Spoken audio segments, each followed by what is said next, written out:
గణేశాయ నమ, గాయత్రీదేవి నమ, మహాసరస్వతి నమ, మాతాపితృభ్యో నమ. ముందుగా ప్రేక్షక వీక్షణ మహాశీలందరికీ కూడా నమస్కారం. అయితే 23వ తారీఖు ఆగస్టు 2026 ఆదివారం నుండి 29వ తారీఖు ఆగస్టు 2026 శనివారం వరకు కూడా ఈ వారం ద్వాదశ రాశుల వారికి కూడా ఎలా ఉండబోతుందో చూద్దాం. ఇక తులారాశి వారి యొక్క ఫలితాలు.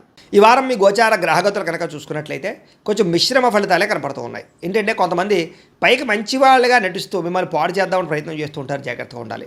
అలాగే అక్రమ మార్గంలో డబ్బులు సంపాదించాలని జోదము లేదా బెట్టింగులు స్కాముల జోలికి వెళితే ఇబ్బంది పడతారు, ఇరుక్కుంటారు, పోలీస్ కేసులు అయితే జాగ్రత్తగా ఉండాలి. ఇతరులని అనవసరంగా నిందించడం కానీ లేదా తిట్టడం కానీ కోపడడం కానీ మంచిది కాదు. కుటుంబ సభ్యులతో కూడా జాగ్రత్తగా మాట్లాడండి. వ్యాపారంలో ఒడిదుడుకులు బాగా కనపడుతున్నాయి, స్వల్ప నష్టాలు కూడా కనపడుతున్నాయి. అలాగే వ్యవహారాలు ఏవి ముందుకు సాగటం లేదు, ప్రతి పని ఆలస్యంగానే జరుగుతుంది. ఈ వారం ఉద్యోగ ప్రయత్నాలు కూడా పెద్దగా విశేషంగా అనుకూలంగా కనపడటం లేదు. ముఖ్యంగా అనారోగ్య సమస్యలు ఇబ్బంది పెట్టడం, శ్రమకు తగ్గ ఫలితం లేకపోవడము, వ్యాపారాల్లో చికాకులు పెరగడము, ఉద్యోగస్తులకి పని భారం బాగా పెరగడంతో పాటుగా కొత్తగా అప్పులు చేయవలసిన పరిస్థితులు, ఆన్లైన్ షాపింగ్లు, ఈఎంఐలు, క్రెడిట్ కార్డు బిల్లులు కట్టలేక ఇబ్బందులు కనపడుతున్నాయి. అనాలోచితంగా కనపడుతోంది, ఆలోచనలు నిలకడగా లేకపోవడము, అలాగే డబ్బుల విషయంలో ఇబ్బందులు తలెత్తడము, ధనం పోగొట్టుకోవడం కానీ వస్తువులు పోగొట్టుకోవడం కానీ చెడిపోవడం కానీ జరిగే అవకాశాలు ఉన్నాయి. కుటుంబ సభ్యులకి సంబంధించినటువంటి అనారోగ్య సమస్యల వల్ల ఖర్చులు, అలాగే శారీరక అనారోగ్య సమస్యలు ఇబ్బంది పెట్టడము, అలాగే ఏదైనా ఇంటర్వ్యూలో నిరాశ ఎదురవ్వడము, మంచివారిని అపార్థం చేసుకోవడం వల్ల లేదా ప్రేమించిన వాళ్ళు దూరం చేసుకోవడం వల్ల సమస్యలు కనపడుతున్నాయి. మాట్లాడేటప్పుడు ఏది మంచి ఏది చెడు ఆలోచించకుండా మాట్లాడినట్లయితే సమస్యలు ఎదుర్కొంటారు, జాగ్రత్తగా ఉండాలి. ఈ వారం ఆర్థిక ఇబ్బందులు, దూర ప్రయాణాలు బాగా కనపడుతున్నాయి. అనుకోని ఖర్చుల వల్ల ఇబ్బందులు, ప్రమాదాలు కనపడుతున్నాయి. ముఖ్యంగా గతంలో చేసినటువంటి అప్పులు మిమ్మల్ని ఈ వారం ఇబ్బంది పెట్టే అవకాశం కనపడుతుంది. ఆస్తి వివాదాలు కానీ కోర్టు వివాదాలు కానీ వాయిదాలు పడే పరిస్థితులు కనపడుతున్నాయి. ఇతర దేశాలలో ఉండే భారతీయులందరూ కూడా ఆర్థిక ఇబ్బందులు, ఉద్యోగ నష్టాలు కనపడుతున్నాయి. ఇష్టమైన వాళ్ళతో వివాహం చెడిపోవడం కానీ, ప్రేమించిన వాళ్ళు దూరం అవ్వడం కానీ, పిల్లల మాట వినకపోవడం వల్ల కానీ, పిల్లల వల్ల ఖర్చులు, సమస్యలు పెరగడం కానీ జరిగే అవకాశం ఉంది.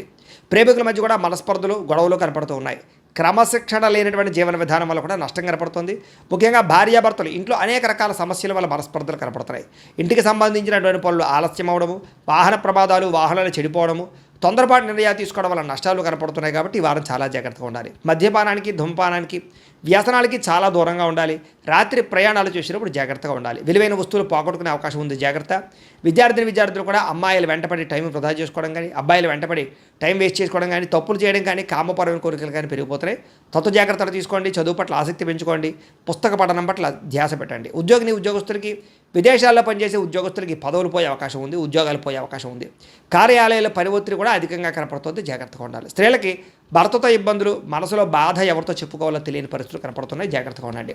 వ్యాపారులకు వ్యాపారంలో కొద్దిపాటి చికాకుతో పాటుగా స్వల్ప ధన నష్టం కూడా కనపడుతుంది. కాబట్టి ఈ వారం జాగ్రత్తలు తీసుకోవాల్సిందిగా తెలియజేస్తూ, అయితే ప్రేక్షకులకి ముఖ్యంగా మనకి ఏమిటయ్యా అన్నట్లయితే కనుక ఇప్పటిదాకా మేము చెప్పినటువంటి ఈ ఫలితాలన్నీ కూడా గోచార ఫలితాలు, అంటే ఈ రాశిలో ఉండేటటువంటి కోట్ల మంది అందరికీ వర్తిస్తాయి.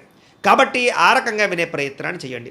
ఒకవేళ మీ పర్సనల్ జాతకం అంటే మీకు ఒక్కరికి ఎలా ఉందో తెలుసుకోవాలి అన్నా, లేదా ఏదైనా సమస్యలతో ఇబ్బంది పడుతూ ఉన్నా, దానికి మీ date of birth, time, place of birth, మీ పేరు మా వాట్సాప్ నెంబర్కి మెసేజ్ పెట్టినా లేదా మాకు ఫోన్ చేసినా కూడా మీ జాతకం ఎలా ఉందో చూసి చెప్పే ప్రయత్నాన్ని చేస్తాము. లేదా ఏదైనా సమస్యలతో ఇబ్బంది పడుతూ ఉంటే కనుక వాటికి పరిహారాలు చెప్పడం కానీ, లేదా పరిహారాలని మా పీఠంలో ఉండే బ్రాహ్మణుల ద్వారా ఈ రకంగా జపాలు అని, ఈ రకంగా హోమాలు, ఈ రకంగా మండపారాధనలు, ఈ రకంగా అభిషేకాలు నిర్వర్తింపచేసి వీటికి సంబంధించినటువంటి ప్రసాదాన్ని మీకు కొరియర్ ద్వారా పంపించే ప్రయత్నం చేస్తాం. లేదా మీరు స్వయంగా వచ్చి పాల్గొన్నా కూడా మీ చేతి కార్యక్రమాలు కూడా నిర్వర్తింపజేసే ప్రయత్నం చేస్తాము అని తెలియజేస్తూ, అలాగే మీలో ఎవరికైనా సరే పూర్తి జాతకం ఈ రకంగా పుస్తకం రూపంలో కావాలన్నట్లయితే కనుక దానికి కూడా మీ date of birth, time, place of birth, మీ పేరు మా వాట్సాప్ నెంబర్కి మెసేజ్ పెట్టినా లేదా మాకు ఫోన్ చేసినా కూడా మీ జాతకాన్ని మీ రకంగా రాసి ఇలా కంప్యూటర్లో డీటీపీ చేయించి ఈ రకంగా పుస్తకం రూపంలో బైండింగ్ చేయించి ఈ పుస్తకాన్ని మీకు కొరియర్ ద్వారా పంపించే ప్రయత్నం చేస్తాం. ఇందులో మీ పూర్తి జాతకం అంతా కొంత రాసి ఉంటుంది, చక్కగా చదువుకోవచ్చు.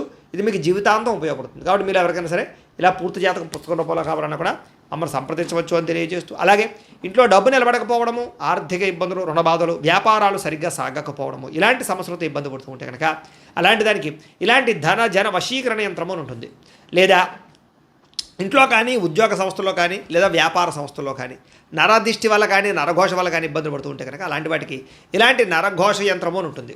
లేదా ఇంట్లో మనశ్శాంతి లేకపోవడము, నిద్ర పట్టకపోవడము, పీడకలలు రావడము, కుటుంబ కలహాలు, లేదా కోర్టు వివాదాలు, పోలీస్ కేసులు, శత్రువులు పడదా, లేదా ఎవరో ప్రయోగం చేసేసారని అనుమానాలు రావడము, ఇలాంటి వాటితో సమస్యలతో ఇబ్బంది పడుతూ ఉంటే కనుక అలాంటి వాటికి ఇలాంటి శూలిని దుర్గా యంత్రం అని ఉంటుంది. కాబట్టి ఈ యంత్రాల్లో ఏ యంత్రం కావాల్సినా సరే మీరు మాకు గోత్రాలు పేర్లు తెలియజేసినట్లయితే మీకు కావలసినటువంటి యంత్రానికి జపాలు, పూజలు, హోమాలు నిర్వర్తింపచేసి మీకు కావలసిన యంత్రాన్ని మీకు కొరియర్ ద్వారా పంపించే ప్రయత్నం చేస్తాం. కాబట్టి యంత్రాలు ఏ యంత్రం కావాలో మమ్మల్ని సంప్రదించవచ్చు అని తెలియజేస్తూ, అలాగే ఇప్పటిదాకా మేము చెప్పినటువంటి ఈ ఫలితాలన్నీ కూడా మీకు దగ్గరగా వచ్చే లేదా అనే విషయాన్ని కామెంట్ రూపంలో పెట్టండి. అలాగే ఈ వీడియో కనుక మీకు నచ్చినట్లయితే కాస్త ఖచ్చితంగా లైక్ చేయండి, అందరికీ షేర్ చేయండి. ఇంకా ఎవరైనా ఈ ఛానల్ కనుక సబ్స్క్రైబ్ చేసుకోకుండా ఉన్నట్లయితే కనుక కాస్త సబ్స్క్రైబ్ కూడా చేసుకోవాల్సిందిగా మనస్ఫూర్తిగా ఆశిస్తూ, గోబ్రాహ్మణేభ్యః శుభమస్తు నిత్యం. లోకా సమస్తాః సుఖినో భవంతు. స్వస్తి.